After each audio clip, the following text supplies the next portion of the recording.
UFC 320 takes place this weekend, and in this video, I'm going to be giving you my exact predictions for how I think every fight on the card is going to play out. So without further ado, let's get into the picks. As always, I like to look at my past week's performance to see what we can improve upon, and at UFC Perth, we went 7-5. I, of course, picked the main event incorrect. I had Dominic Reyes. I'm a Dominic Reyes lover. I advised everyone in the video that was a biased pick. I didn't even bet him, and he was the underdog. So very poor read from me in the main event. We also had Jake Matthews by decision. He was trending to winning a decision. He should have won by sub in the first round. The ref stopped the fight with 1 second left in the first round, and then he's like, never mind. I didn't actually stop it. And then Neil Magny gets the round 3 sub. So, death, taxes, and bet Neil Magny to win in round 3. So that's just literally how he wins. If Neil Magny is winning, he's winning by round 3. We also picked Charlie Campbell by KO. He almost got Tom Nolan with the KO in the first round. Tom Nolan decides to have some jiu-jitsu chops. If you look at my breakdown, I said he had sneaky jiu-jitsu. I didn't plan on betting Tom Nolan sub, though. We also had Luana Carolina, Finn's Hammerlock, Rain Bet Mush. There was way too many mushes going against Luana Carolina for her to ever win. My Finn's Hammerlock, the Rain Bet, not the best pick. Alicia Ellison, I thought if he shot a takedown, he can get it. He was shooting takedowns, but unfortunately, he gets slept like I thought would happen if he didn't get takedowns. And for the bets, we actually were profitable, even though we went 7-5. You need to tune into the betting show every Friday because I'm dropping some heat. We're doing very well recently. Overall, we're still negative, but we're trending upwards. We got Cam Roaston with a 2.2 unit play. I was tempted to put 10 units because I did that for Jesus Aguilar, but you know, sometimes you got to play it a little soft. Luana Carolina, Charlie Campbell, like I said, L's. Jimmy Crude and Navajo Sterling, easiest parlay I ever cashed in my life. Let's make sure we sweep this week with picks. Let's make sure we sweep this week with bets. Let's get into the video. There's a lot of fights this week that I have a long breakdown for, but I'm going to give you a short 30-second or less breakdown for each because I don't think they're worth talking about for that long. First fight we're covering is Ateba Gautier taking on Tre'ston Vines. All you got to know about this one is Tre'ston Vines has 3 KO losses. He's taking this on 1 week's notice. Ateba Gautier is a KO wizard, and he's just starching everyone early. He even starched Jose Medina, and Jose Medina was said to have good durability. That was his good quality. Starches him in the first round. We're going with Ateba Gautier to win this by round 1 KO. Tre'ston Vines is taped. There's really nothing to like. All right, he has 3 sub wins, but he doesn't really shoot takedowns like that. And if he does, I don't think they're going to be successful against Ateba anyway. So, Ateba by round 1 KO. Next fight we're covering is Edmen Shahbazyan taking on Andre Muniz. And again, I'm not going to spend too long on this breakdown. It is simply a striker versus a grappler. Edmen Shahbazyan has fought multiple grapplers / wrestler archetypes in a row. He dusted Andre Petrosky. He dusted Dylan Budka. I'm expecting Edmen Shahbazyan to once again dust another grappler. I'm going with Edmen Shahbazyan to win by knockout. He's going to be 8 years younger. He's going to be way quicker on the feet. Andre Muniz just got starched by Ikram Aliskerov in the first round. His chin looks like it's made of dust. Andre Muniz could win this if he shoots for infinite takedowns. He could even find the sub on the mat, but I'm simply not trusting him. He's way too old. He's way too slow on the feet. And give me Edmen by KO. Next fight we're discussing is Veronica Hardy taking on Brogan Walker. Brogan Walker is 0-2 in the UFC. She's got 1 career finish of her 7 wins, that being by sub. She's got no power on the feet. She's got no grappling upside. I'm not sure what Brogan Walker does that's actually effective in an MMA octagon. As for Veronica Hardy, she will have some volume striking. She's going to have some sneaky jiu-jitsu. She's going to be 7 years younger than Brogan Walker. She's going to land with more power than Brogan Walker. I do have a concern that she has questionable takedown defense, but I'm not expecting Brogan Walker to be the one to capitalize. So we're going with Veronica Hardy, another favorite to win by decision at -800. I don't doubt the fact that Veronica could possibly get a submission finish. I might sprinkle her sub prop if it's nice and juicy, but honestly speaking, she's not a really good finisher. Most of her wins are also by decision, just like Brogan, so Don't advise betting this one. Veronica Hardy by decision. Next fight we're discussing is Patchy Mix taking on Jakub Wikłacz. Patchy Mix is 0-1 in the UFC, but lucky for him, the UFC found someone that wasn't even in the UFC to try to get Patchy Mix a UFC win. Against anyone currently in the UFC that's not a bottom barrel can, I would have them winning over Patchy Mix. But Jakub Wikłacz doesn't really have much striking. 10 of his 16 wins are by submission. You know this guy is going to be grapple heavy, wrestle heavy, and I think that goes right into Patchy Mix's favor. Patchy Mix will be the better grappler in this fight. If he shoots offensive takedowns, he should have success with them. The UFC is giving him a layup in this match, okay? I'm not saying Jakub is bad, but no KO power whatsoever. No power on the feet. Doesn't throw at much volume at all. I gotta go with Patchy Mix to win this by decision. I don't think he's gonna be able to submit Jakub. I mean, 2 of his losses are by KO, so I'm not expecting a ground and pound finish. I'm not expecting a up the middle knee from Patchy Mix to win this. I just think Patchy Mix knows he needs to win this fight to continue progressing in his flaky UFC career. So, Patchy Mix, by decision it is. Next fight we're discussing is Punahele Soriano taking on Nikolay Veretennikov. Punahele Soriano, at first we thought he was a great prospect. He had a wrestling background. He has big power in the hands. He comes to the UFC, gets fraud checked a couple times. Now all of a sudden we throw him into the waste bin. We don't think he's good anymore. Now he's on a 2-fight winning streak. Both fights, I believe, as an underdog. He got a sick finish over Uros Medic. He got epic ground and pound control and nearly submitted Miguel Baeza. I think Punahele Soriano is the way better fighter in this fight. He's going to have the KO power on the feet. He's going to have the wrestling to go to in his back pocket if he wants it. Nikolay Veretennikov just got taken down and controlled by Austin Vanderford and got ground and pound TKO'd. I can see that for Punahele. I can also see a knockout on the feet from Punahele. I am concerned with Punahele's cardio. If this fight extends, that's the only way I see Nikolay potentially winning. Maybe a round 2 or round 3 finish. But honestly, he doesn't really offer much on the feet. His grappling isn't that high level. He's got a sus chin. He's got a sus get-up game, sus takedown defense. So for all those reasons, we're going to go at Punahele Soriano to win this by decision. I wouldn't be shocked to see a KO finish from Punahele, whether it be on the feet or on the ground. But I just think he possesses every possible advantage in this fight. He's going to throw with way more volume, way more power. Give me Punahele to win by decision. Next fight we're discussing is Farid Basharat taking on Chris Gutierrez. Funnily enough, this is actually the good Basharat brother. Javid Basharat got absolutely starched by Ricky Simone in his last fight. Farid Basharat nearly busted open Victor Henry's nutsack in his last fight. But Farid Basharat in this fight, it's simple. It's a wrestler versus a striker. It's a grappler versus a striker. Farid Basharat is going to shoot takedowns. Chris Gutierrez has basically been taken down by every fighter who's been trying to take him down. In his last 4 fights, he's surrendered at least 1 takedown. He doesn't have much finishing ability at all. Chris Gutierrez, you know he's going to fire those leg kicks. All right? In his last fight against John Castaneda, he was firing those leg kicks, but Castaneda was mixing in the takedowns. I actually think Castaneda might have won that, even though I picked Gutierrez to win. Farid Basharat has an insane path to victory. Shoot takedowns, and you win the fight. Shoot takedowns against a guy with poor takedown defense, and you win the fight. For that reason, I'm going with Farid Basharat to win by decision, the undefeated guy. He's not fought in 11 months. That is concerning. He doesn't have much finishing ability. That is concerning. But Chris Gutierrez doesn't have much finishing upside of his own. So Farid Basharat, if he gets the takedowns, if he mixes them in, he should get them, and he should win this fight pretty easily. I'm saying by decision. Next fight we're discussing is Josh Emmett taking on Youssef Zalaal. The easy pick in this is obviously Youssef Zalaal. He's minus 500 for a reason. He's going to have a lot of outlier advantages. He's going to be the taller fighter. He's going to have the longer reach. He's going to be 11 years younger, and he's going to be quicker on the feet. If you just picked based off of outlier statistics, Youssef Zalaal is a slam dunk pick. But Josh Emmett, he does mix in takedowns. He got 4 against Lerone Murphy. He's got powerful striking. He starched Bryce Mitchell with 1 shot. So if this stays standing for a prolonged period of time, Josh Emmett could find the big shot. But Youssef Zalaal just showed against Calvin Kattar that he doesn't even need to shoot takedowns to win. He can just dance around you and pepper shots at a distance for 3 rounds. And I think that's what's going to happen here.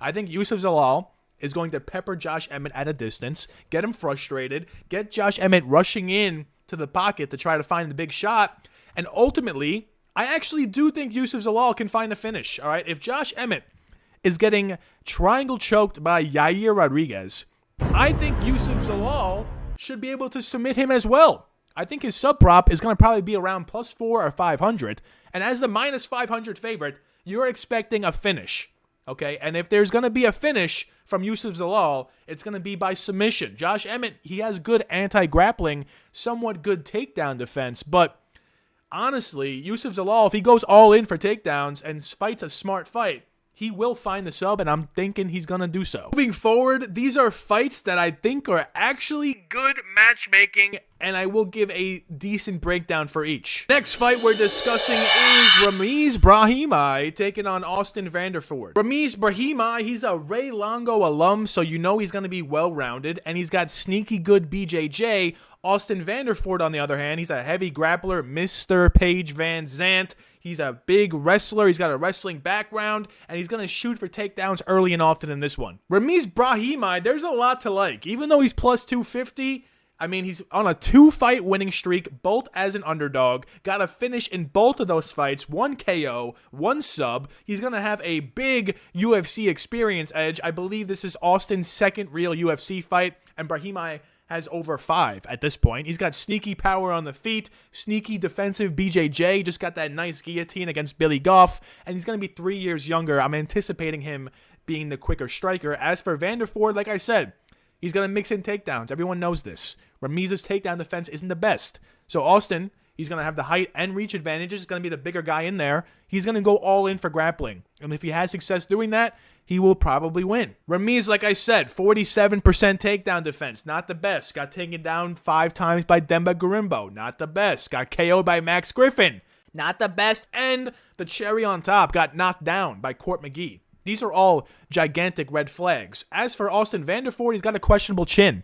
2 KO losses. His only losses, 2, are both by KO. And on the Contender Series, when he actually won, he actually almost got slept in the first round if you watch that fight back. So I think if it stays standing, Ramiz is live to land something big. I don't think he's completely trash like this line would suggest. Austin Vanderford as a -300 against anyone is immediately up for a red flag, okay? That's a yellow card.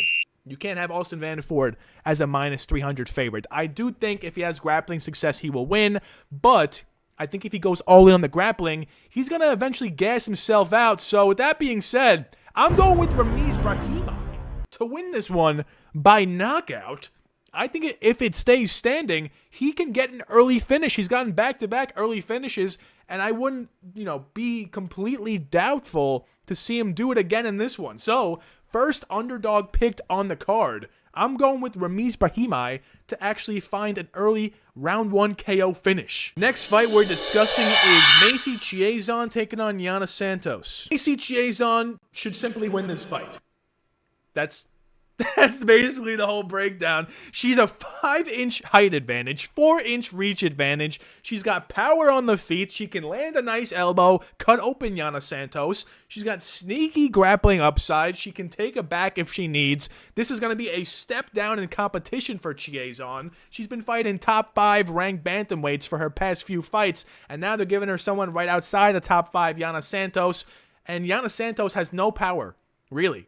At this point in her career, she's got nothing to offer on the feet. She's going to have more volume, sure.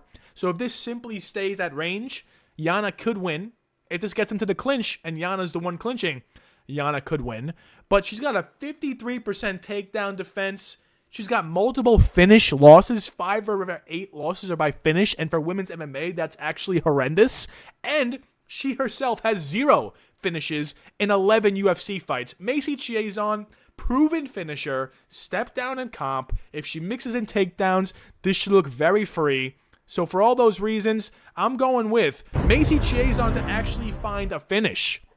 All right, I know it's a hot take. Most women's fights go the distance, but Macy Chiasson, if she mixes in takedowns, she should find the sub. I mean, Miesha Tate mixed in takedowns against Santos and nearly found the sub. The reason why Miesha Tate lost that was simply an IQ issue. She wasn't shooting enough takedowns. Macy Chiasson also has an IQ issue, so I am concerned about that. But if she fights the way she should find the sub. Next fight we're discussing is Daniel Santos taking on Ju Sang-yu. Daniel Santos, we remember him for beating Jung Young Lee not too long ago. He's a typical shoot a box fighter, all right? He's going to pressure forward, throw lots of volume, throw big power, and mix in takedowns. As for Ju Sang-yu, he's a well-rounded MMA fighter. All right, he's a Korean zombie disciple, and he's got powerful striking. Obviously, he just got that round 1 finish over Jekasaragi. Daniel Santos, one thing I like about him a lot is he mixes in a lot of takedowns. Against Jung Young Lee, he wasn't really doing well on the feet, but then he mixed in lots of takedowns and was able to win that way. I like his ability to win minutes in fights. In this fight, he's going to look a little smaller. He's going to look a little pudgy because he's usually a bantamweight moving up to featherweight. But he will have lighter man skill since he is a career bantamweight, and he's going to have the UFC experience edge. Ju Sang-yu's only UFC fight was Jekasaragi. And like I said, Jekasaragi is not good at all. Ju Sang-yu was minus, 700 in that fight? And he's plus 120 now. That just shows you how bad Jekasaragi is. I do like that Ju Sang-yu is going to have a 4-inch reach advantage, and obviously he's got big power in the hands. And he's got a KO 3 months ago against Sergey. Daniel Santos, he does have a questionable chin, all right? He did get knocked down by Castaneda. Jung Young Lee knocked him down in the first round as well. And if he does not mix in takedowns and this remains standing for 3 rounds, obviously Ju Sang-yu can win this fight. All right, but Ju Sang-yu, questionable takedown defense, hasn't truly been tested at all. I'm considering this Ju Sang-yu's UFC debut. I don't think the Jekasaragi fight was a real fight. There's a lot of recency bias on this guy. He's the public sheepdog pick of the week. 70% of Tapology is picking this guy to beat Daniel Santos, who has multiple UFC wins against pretty decent level of comp. I'm not buying it. I'm going with Daniel Santos to win this by decision. If he mixes in takedowns, this should look very, very free. I don't hate the idea of Santos landing a submission, but I do think he will get takedowns. I do think he can survive the striking from you. So we're going with the opposite of the sheep pick, Daniel Santos to win by decision. If you're liking the video so far, make sure you leave a like. Let me know in the comments who your favorite underdog is this week. I'm not picking many. I only picked one, actually. But let me know in the comments what you got and if you have any spicy bets. Also hit that sub. Hit the bell. Let's keep going. Next fight we're discussing is Joe Pyfer taking on Abus Magomedov. Joe Pyfer, he's a powerful striker with sneaky jiu-jitsu, sneaky wrestling upside. Abus Magomedov, he's a powerful kicker, not much power in his hands, but he's constantly throwing those big leg kicks up the middle to the side, and he also has wrestling that he can go to as well. Joe Pyfer, he mixes in takedowns just like Abus, but he's going to throw with way more volume on the feet. He's going to have way more power on the feet. I think if it goes into the pocket, Pyfer's got the boxing chops to knock out a guy like Abus. And if this stays at range, I think Abus will actually win the striking. Further they are apart, Abus wins. The closer they get, the more Joe Pyfer wins. And he also has the Turkish hair buff. Joe Pyfer, new haircut, went to Turkey, got it implanted just like Navajo Sterling. He's been doing good since. Now, Joe Pyfer, he does have a questionable gas tank, but if you're watching his recent fights, he's kind of fixed that problem. We think he has a bad gas tank because he lost to Jack Hermanson in rounds 3, 4, 5, but that was a 5-round fight. He broke his hand in the early rounds. This is a 3-round fight. I think Joe Pyfer's cardio will sustain, and Abus, he's also got a cardio issue too. So if you're picking against Pyfer because it's cardio, well, you'd be picking on someone with even worse cardio, and you'd be picking someone with worse durability. He's got 2 KO losses, one of them to Sean Strickland in the UFC.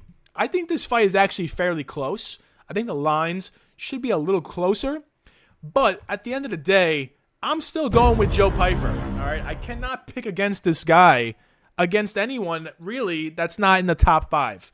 I think Joe Pyfer has the power to beat most people in the top 15. I think he has the grappling, wrestling chop upside to beat most people in the top 15. And Abus is just outside the top 15. So I think Joe Pyfer's got the power to knock this guy out. I like under 1.5 rounds as a long shot. I'm going with Joe Pyfer to win by KO. Next fight we're discussing is Jiri Prochazka taking on Khalil Rountree. I have a lot written here, but at the end of the day, Jiri Prochazka relies on aura to win, while Khalil Rountree fights like he's Batman, fights like you owe him money, you know?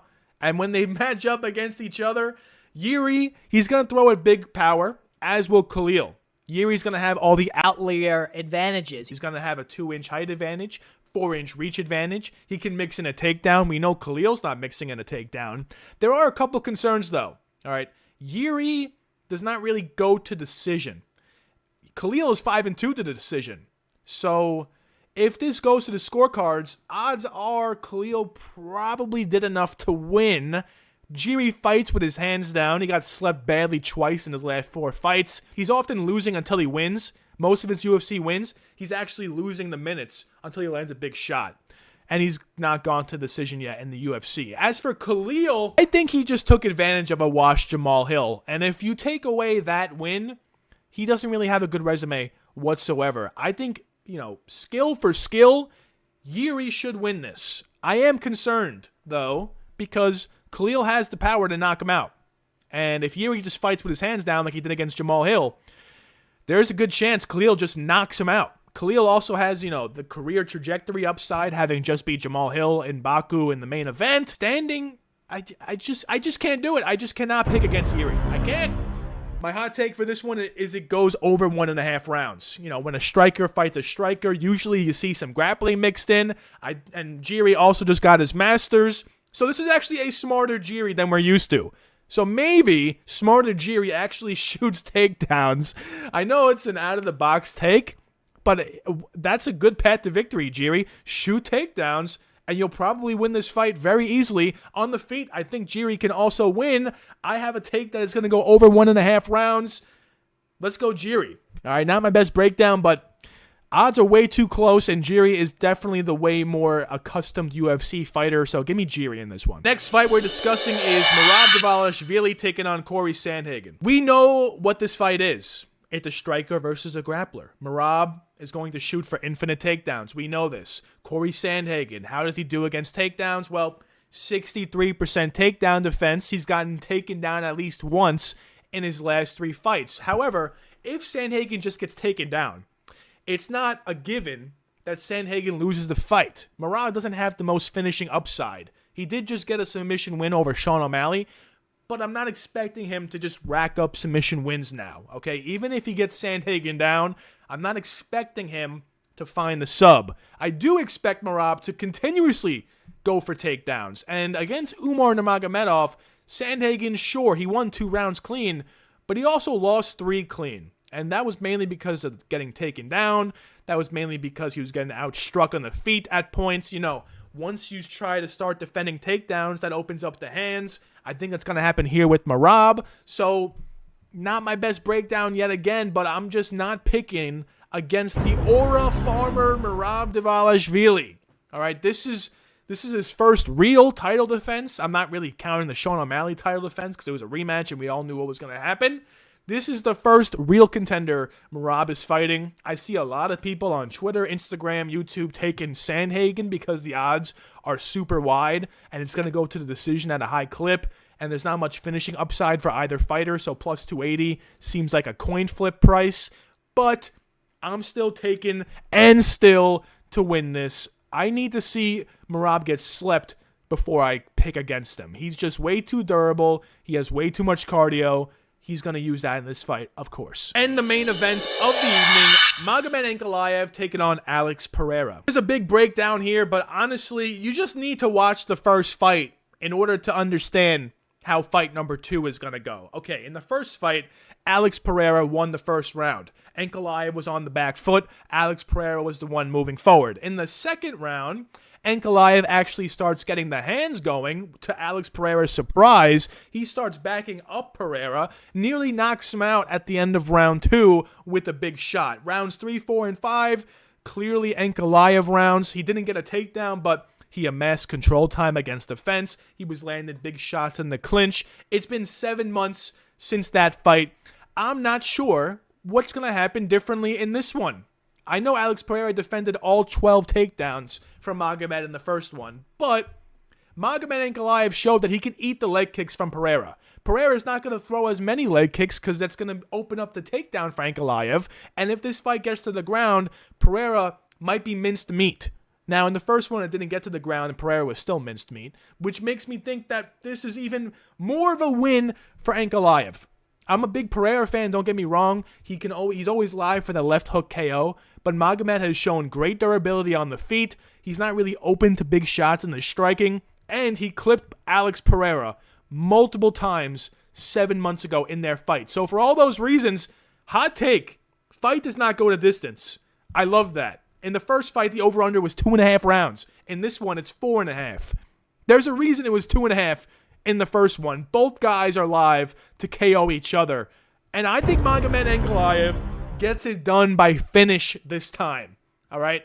I think Alex Pereira is good. He's one of the light heavyweight GOATs. He had a great run. If he wins this, I would be jubilated. I would be genuinely surprised and shocked. It would actually be better for the UFC if he wins. But I just can't reverse what my eyes saw in the first fight. Magomed was landing big shots, and if he does that again here, he's going to probably find the KO blow. So I'm going with N still in the co-main and the main. Here are my confident takes for UFC 320. We got Punahele Soriano money line. I don't think Nikolay Veretennikov is UFC level, and Punahele is pretty good. Macy Chiasson money line. I think she has every path to victory to beat Yana Santos. If she loses to Santos, that's embarrassing. Edmen Shahbazyan money line. If it stays standing, he should find the finish on Andre Muniz. If he gets subbed or taken down and controlled by him, that's embarrassing. Joe Pyfer money line. I think he can sleep Abus Magomedov. I think if it stays standing, he's going to find the finish. I think he can even out-cardio Abus. And if he loses to Abus, it wouldn't be embarrassing, but it would be kind of a joke. We also got Jiri Prochazka money line as a confident take. I don't know if I'm actually that confident. The more, as I said it and as I broke it down out loud, I was kind of leaning Khalil. But Jiri should be levels above, so I like Jiri. Here are my sneaky takes, all right? These are takes that I picked that are plus money that maybe you can tail. Ramiz Brahimaj, my only underdog picked on the entire card. That's crazy. I usually pick 3, 4, 5 underdogs, but this is like the only card ever where I'm picking one. And the one I'm picking is plus 250, Ramiz Brahimaj. I just think he can sleep Austin Vanderford. I think Vanderford's chinny. Daniel Santos money line, slight favorite. I think way too many sheep are on Ju Sang Yu, and I think Daniel Santos is going to test the grappling, so I think he can win. Ankalaev Pereira under 4.5 rounds. That's sitting at around minus 110. Love that. I think either guy can get the finish. Leaning Ankalaev. And Youssef Zalaal to win by sub. He's got a minus 500 price tag, all right? If you're minus 500, you should find the finish. So Youssef, go out there and find the finish.